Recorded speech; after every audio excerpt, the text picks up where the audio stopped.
Hi, I'm Charles Brownstein from NorthernTransmissions.com. Thanks for checking out another episode of Records in My Life. This time we have Jake and Jamin from Jeff the Brotherhood.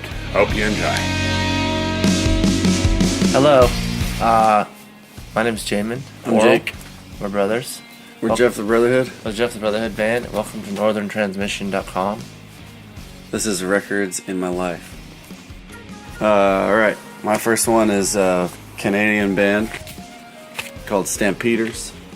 Okay, so the thing about this record is it only has one good song on it, which is the case with a lot of records from this era. Jake has a lot of records like that. Yeah, where there's one song that has like a really sick like drum break beat and then just like a heavy ass riff, and the lyrics are really dumb. And I think the one on this one is called We're Here to Rock and Roll.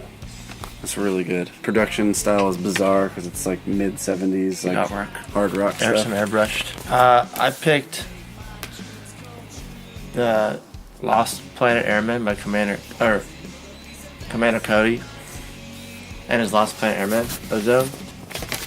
I don't know. I don't think a lot of people I don't know about this band, but it's one of the bands that if I could see any band live, I would like to go to one of this band's shows back in the day. It's like total stoner country, kind of like they're into like semi trucks and weed, and I had a dream once. Hot Rod Lincoln. I had a dream once actually that I was at one of their shows in the 70s, and they asked me to come up on stage and play piano with them.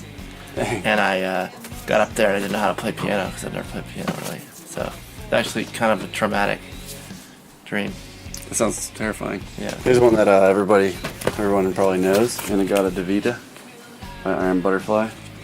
There was a period in my life where I moved back in with my parents, and I woke up every morning and put on In-A-Gadda-Da-Vida, 17 minutes and 5 seconds. That was the only thing that got me out of bed in the morning. I grabbed this Tanya Tucker Greatest Hits record. I don't know if you guys are Tanya Tucker fans.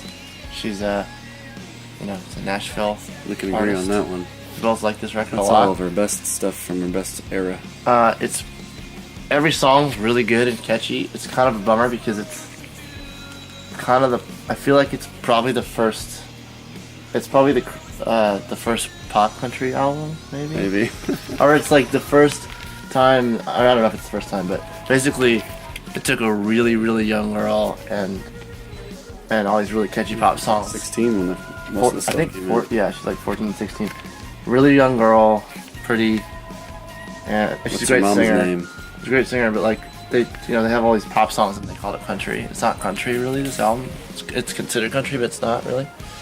So I feel like it's kind of like it kind of paved the way for Jamestown Ferry's on here. for people like Taylor Swift.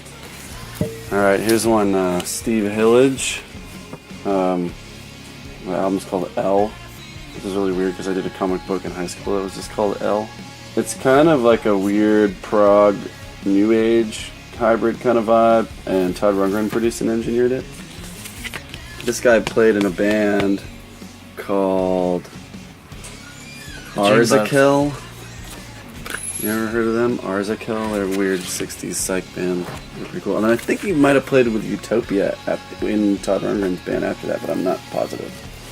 But it's got some pretty ahead of its time weird electric guitar shredding, like synthesizer arpeggio kind of intense shit. It's awesome. Have you guys heard this record, Mass Marauders? I don't know anything about it. Can a guitar player turn me on to this? There's no information about who plays on it or anything. It's a clean copy. Every song sounds like a different popular artist from the 70s. To the point, but doing like a funny song.